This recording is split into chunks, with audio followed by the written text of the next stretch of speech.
Welcome to a new edition of Contemporary Politics with Dr. Brovkin.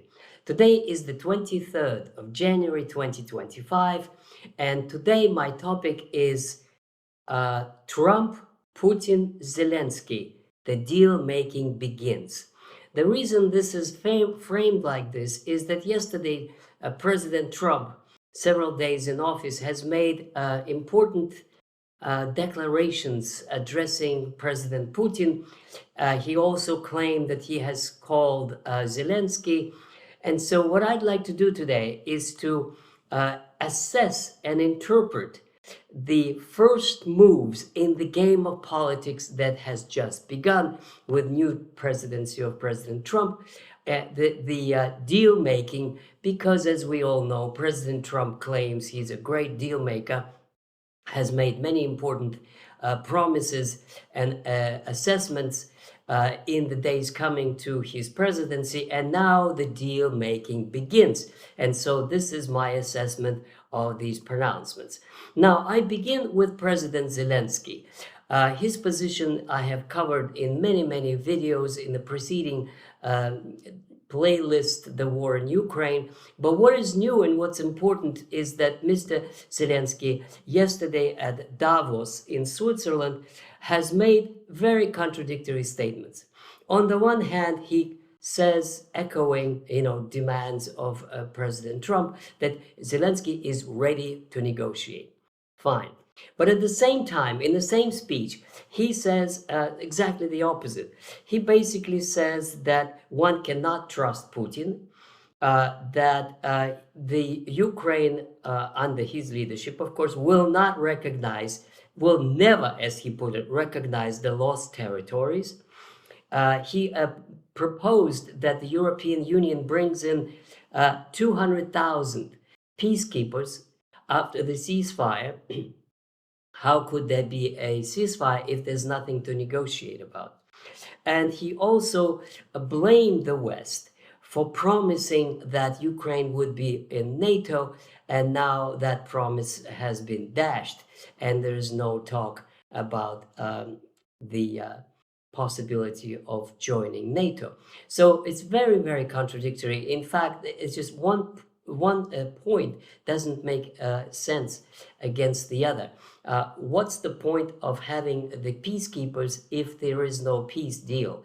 And he obviously doesn't want any peace deal when he says that he would never recognize Russian annexation of lost territories. If you will never recognize, there's nothing to talk about.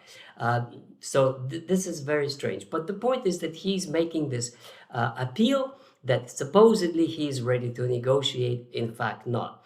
By far more interesting is the position of some of his opponents, which are beginning to appear in Ukraine.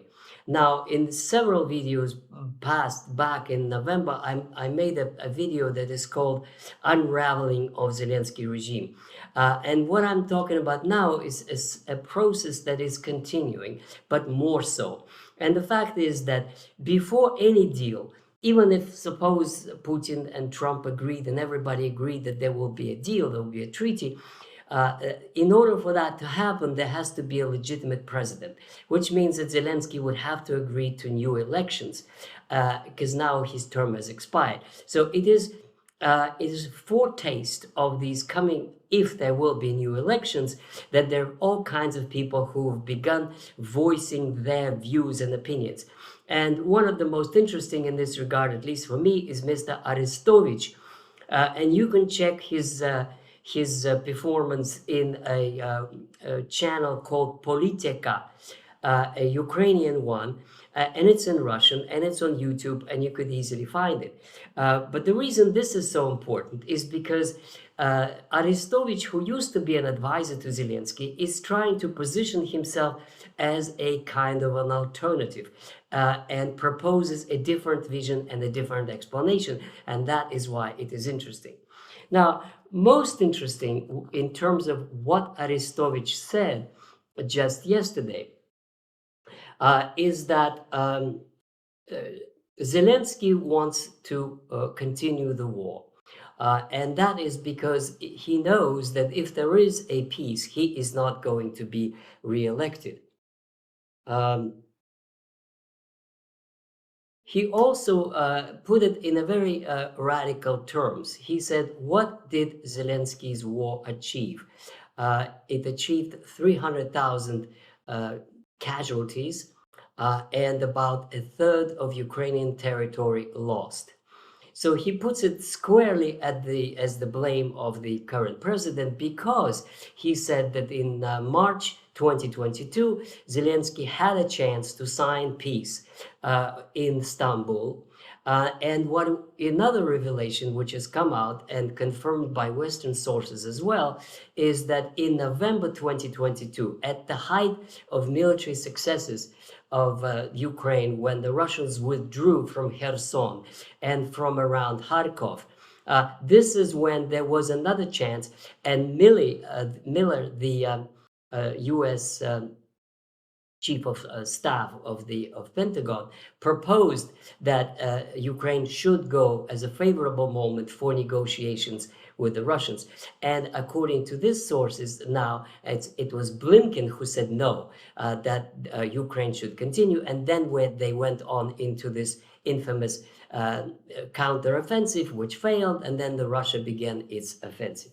Now, what Arestovich is saying basically is that you have to cut your losses, you have to acknowledge the receipt, and it is now not a matter of reconquering or regaining whatever, but it's a matter of saving whatever is left of Ukraine as an independent nation.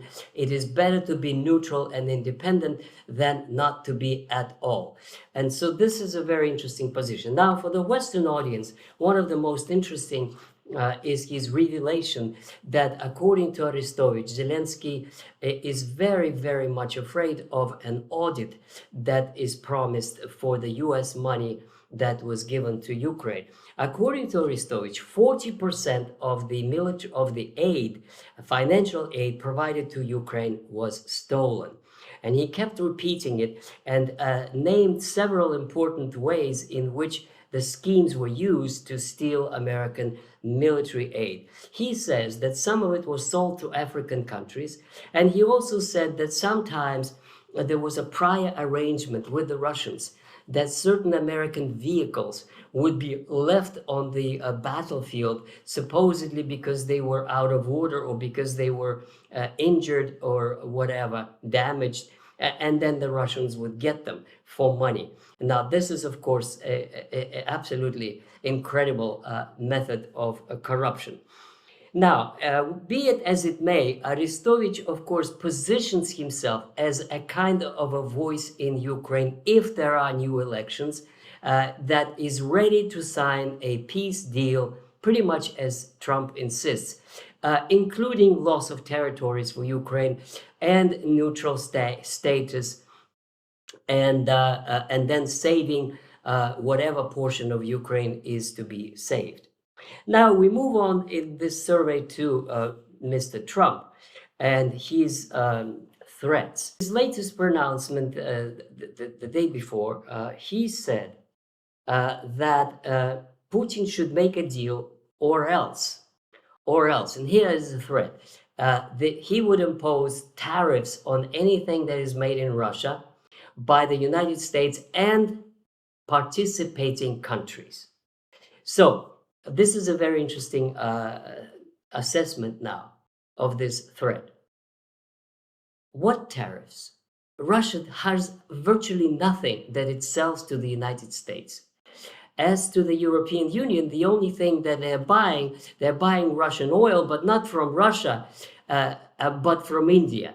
The only Russian actually oil and gas that comes to the territory of the European Union comes through the Turk Stream, through Turkey, and it is to southern Europe, primarily to Serbia and Hungary and Slovakia. Now, these countries are not going to agree so easily to cut it off, because they depend completely on this Russian oil.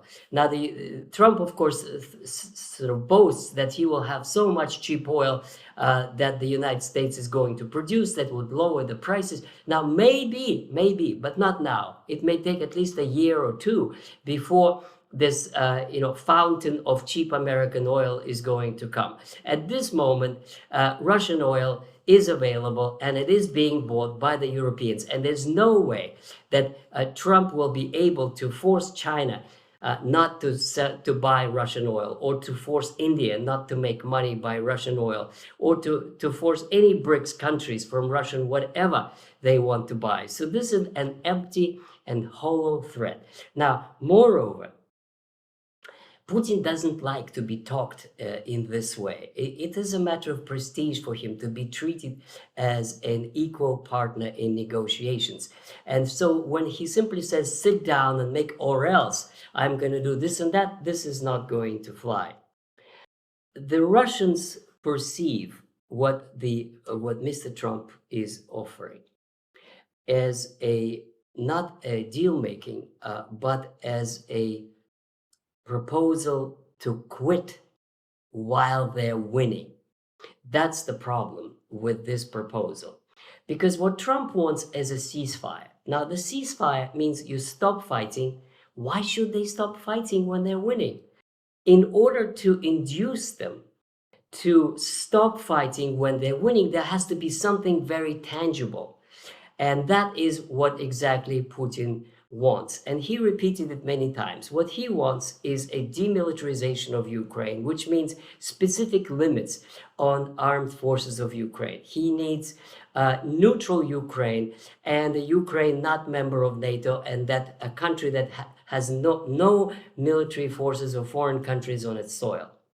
But even if all of that Trump was willing to deliver, it is still not good enough, because what we know is that Ms. Callas, the spokesman of Foreign Affairs for European Union, and Mr. Pistorius, the War Minister of Defense of Germany, and Mr. Rutte, who is the chairman of NATO, they all have been saying and repeating with enthusiasm that Trump's idea to raise military spending in Europe to 5% is a good one. And so Callas declared just the day before yesterday that Europe should get ready to face Russia militarily in a few years. So look at this from the Russian perspective. They signed some kind of a deal with Ukraine, and Europe continues to arm at 5%.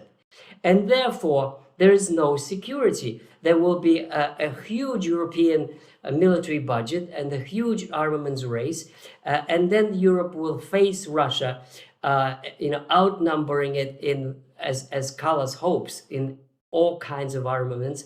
That is not Russians would like to face. The only defense for them in this way is to go all the way to the Ukrainian-Polish border. In other words, Trump's proposal to increase NATO spending by 5% and at the same time to threaten Putin and push him into signing a deal is a deal that the Russians are not interested in, because this is not what they want. What they want is a new architecture of international relations, which means in Europe, a new security arrangement in Europe, which is based not on expanding of NATO, but as they had put it and Lavrov explained many, many times, this is a system where there is a guaranteed security for all countries, including Russia, which probably could be modeled on the Helsinki Accords of 1975. There was a treaty on how many troops each country should have. And if they do have military exercises, they inform the others, and how many missiles, of what range they could have, etc., etc.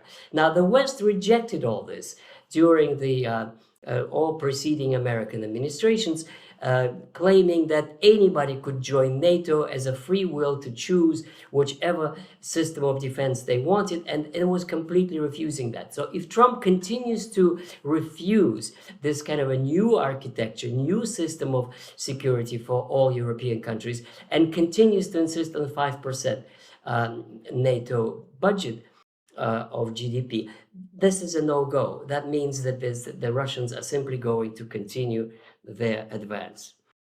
Now, to sum up, the Trump threat to impose sanctions is of no interest. It's not a threat to Russia because it has already all kinds of sanctions, and the only thing it's interested in, if sanctions are removed completely and totally, if any deal is signed. That even if they do agree to this, how would Trump overcome the resistance of the neocons and the current leadership in Poland, Great Britain, Germany, and NATO? They are not going to sign up for this deal because they're not a part of this deal, and they're not interested in lowering their expenditure and their hostility to Russia. So the conclusion is Trump is stuck in his own rhetoric. You can't have the cake and eat it too. You cannot have a deal and at the same time threaten Russia and expand military expenditure by 5%. Mr. Trump, you have to figure out what you want to do before you make these bombastic statements. But I hope the deal might still work out. This is just the opening phase, and we shall see how it goes. Thank you very much. Please subscribe to my channel, read my books, and write your comments, which I love to answer. Bye-bye.